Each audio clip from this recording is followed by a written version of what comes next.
Kamu sebenarnya sadarkah?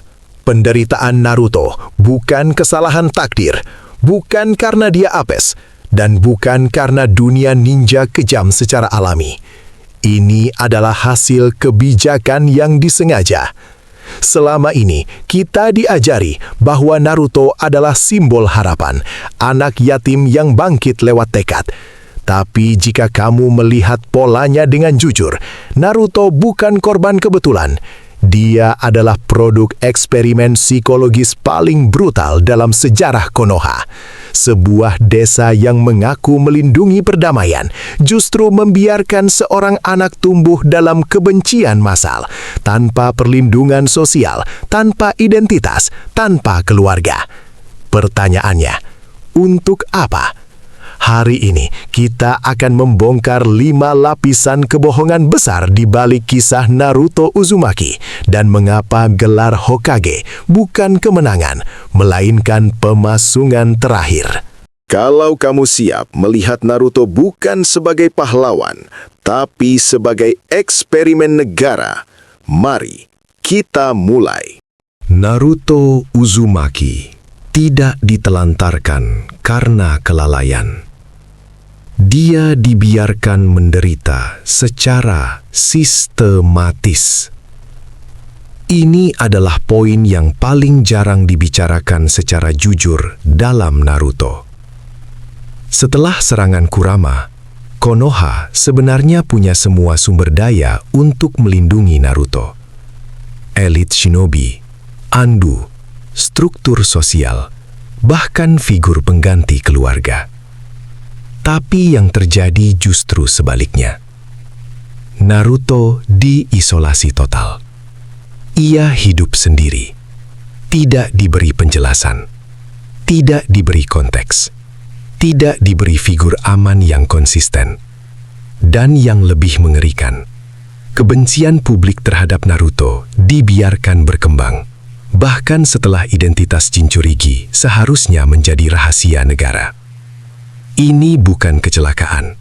Ini kebijakan pengawasan Jinchuriki. Dalam dunia Naruto, Jinchuriki bukan manusia. Mereka adalah wadah senjata pemusnah massal. Dan seperti semua senjata berbahaya, mereka harus dikendalikan, bukan dengan kekuatan, tapi dengan psikologi. Konoha menghadapi dilema klasik. Jika Naruto tumbuh dengan cinta dan harga diri, dia bisa menolak desa. Jika Naruto tumbuh dengan kebencian dan kesepian, dia akan haus akan pengakuan. Dan pengakuan itu hanya bisa datang dari 1 tempat, Konoha. Isolasi Naruto menciptakan ketergantungan emosional ekstrim. Setiap tatapan benci, setiap pintu yang tertutup, setiap bisikan monster mempersempit dunia Naruto hingga hanya satu tujuan: diakui oleh sistem yang menolaknya. Inilah paradoks kejamnya. Naruto tidak diajari mencintai Konoha. Dia diajari tak punya tempat lain selain Konoha. Bahkan Hiruzen yang sering dan seperti semua senjata berbahaya, mereka harus dikendalikan, bukan dengan kekuatan, tapi dengan psikologi. Konoha menghadapi dilema klasik. Jika Naruto tumbuh dengan cinta dan harga diri, dia bisa menolak desa. Jika Naruto tumbuh dengan kebencian dan kesepian, dia akan haus akan pengakuan. Dan pengakuan itu hanya bisa datang dari 1 tempat, Konoha. Isolasi Naruto menciptakan ketergantungan emosional ekstrim. Setiap tatapan benci, setiap pintu yang tertutup, setiap bisikan monster mempersempit dunia Naruto hingga hanya satu tujuan, diakui oleh sistem yang menolaknya. Inilah paradoks kejamnya. Naruto tidak diajari mencintai Konoha. Dia diajari tak punya tempat lain selain Konoha. Bahkan Hiruzen yang sering dianggap baik, gagal secara moral. Bahkan Hiruzen yang sering dianggap baik, gagal secara moral. Ini bukan kelemahan personal. Ini kepatuhan struktural. Naruto tidak dijaga sebagai anak. Dia diawasi sebagai aset negara yang berisiko tinggi. Dan kebijakan ini membuka pertanyaan paling berbahaya. Jika tujuan Konoha adalah menciptakan pelindung, mengapa mereka membangun pelindung itu dari trauma? Konoha tidak hanya membiarkan Naruto menderita. Mereka memanfaatkan penderitaannya. Disinilah kita masuk ke hipotesis paling gelap. Naruto adalah kambing hitam yang disengaja, sosok yang menanggung trauma kolektif desa agar rasa bersalah atas tragedi Kurama tidak menghancurkan struktur sosial Konoha. Dengan mengarahkan kebencian pada Naruto, desa bisa bersatu. Ada musuh yang jelas, ada simbol penderitaan, ada yang lain. Dan secara psikologis, ini menghasilkan efek lanjutan yang lebih kejam. Naruto tumbuh dengan satu luka utama, rasa tidak terlihat. Ia tidak marah karena dibenci, ia hancur karena diabaikan. Dari sini obsesinya terbentuk. Menjadi Hokage bukan ambisi politik, tapi mekanisme kompensasi trauma. Naruto tidak ingin memimpin, ia ingin diakui secara massal, dan Konoha tahu ini. Setiap sistem yang cerdas tahu bahwa individu yang lapar validasi adalah alat paling loyal.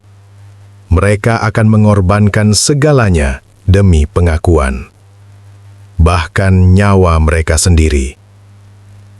Naruto diajari satu narasi berulang. Jika kamu cukup berguna, kamu akan dicintai. Ini bukan motivasi, ini manipulasi psikologis. Konoha tidak memaksa Naruto mencintai desa. Mereka membuat dunia di mana membenci Konoha berarti sendirian selamanya. Hasilnya adalah loyalitas absolut. Bukan karena Naruto bebas memilih, tapi karena ia tidak pernah diberi alternatif identitas. Dalam konteks ini, Naruto bukan pahlawan yang bangkit dari penderitaan. Ia adalah produk eksperimen sosial, menciptakan penjaga sistem dari individu yang paling dirusak oleh sistem itu sendiri.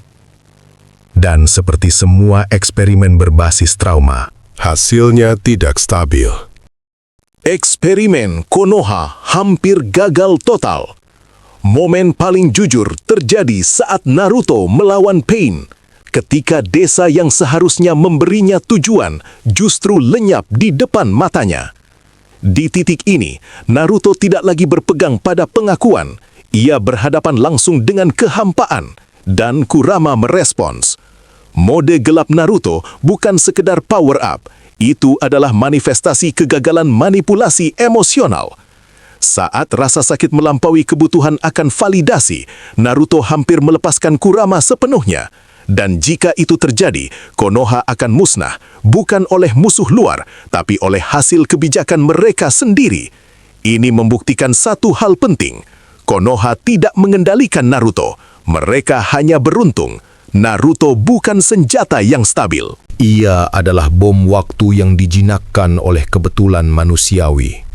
Ikatan dengan Iruka, Jiraiya, dan kemudian Naruto menemukan makna di luar desa, meski tidak pernah sepenuhnya bebas darinya. Pain membongkar ilusi moral Konoha. Dan Naruto berdiri di antara dua pilihan, menghancurkan sistem atau menjadi bagian darinya. Dan disinilah eksperimen berubah arah. Perang ninja besar keempat mengungkap fakta paling berbahaya. Loyalitas Naruto bersyarat dan dunia bergantung padanya. Naruto bertarung bukan karena ia percaya pada sistem. Ia bertarung karena ia tidak ingin kehilangan orang-orang yang akhirnya menerimanya.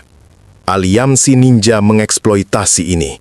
Naruto dijadikan simbol, bahan bakar moral, dan tameng hidup. Ia dipuja, tapi tetap dikonsumsi. Pengorbanannya dianggap kewajiban, bukan pilihan. Jika Naruto berhenti, sistem runtuh. Dan itu berarti, dunia ninja bergantung pada kesehatan emosional satu individu yang sejak kecil dimanipulasi. Ini bukan stabilitas. Ini bencana yang ditunda. Naruto menjadi Hokage. Dan justru disitulah tragedi akhirnya. Ia tidak membebaskan dirinya dari sistem. Ia menjadi penjaganya. Naruto tidak mengakhiri eksperimen. Ia adalah hasil suksesnya. Seorang anak yang dihancurkan oleh isolasi tumbuh menjadi simbol stabilitas negara yang menciptakan isolasi itu. Ini bukan kemenangan. Ini asimilasi total. Konoha tidak meminta maaf. Mereka memberi jabatan. Dan Naruto menerimanya.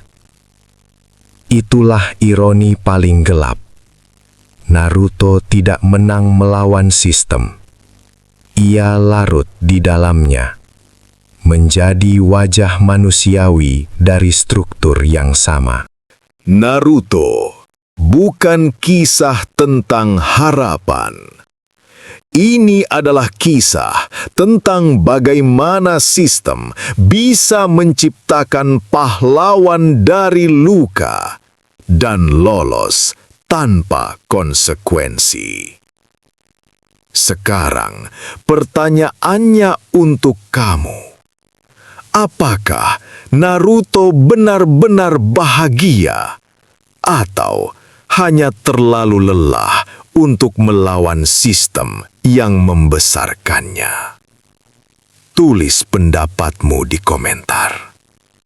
Dan kalau kamu ingin lanjut ke Sasuke, Itachi, atau Konoha sebagai negara militer, bilang di bawah.